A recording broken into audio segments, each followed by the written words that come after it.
Great news for Power BI users.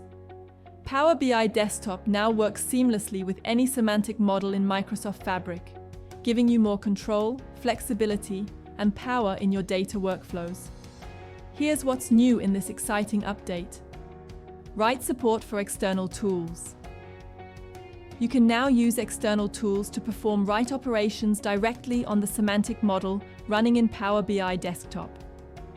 This opens up advanced modeling and editing capabilities without leaving your familiar tools.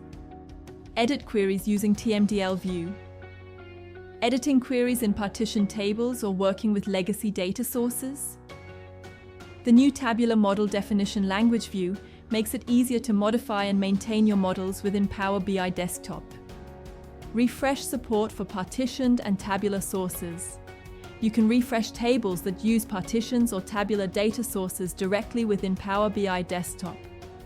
In this initial release, the ribbon refresh option skips these tables, so use the right-click context menu in the data pane to refresh them instead. Credential prompts and data source settings.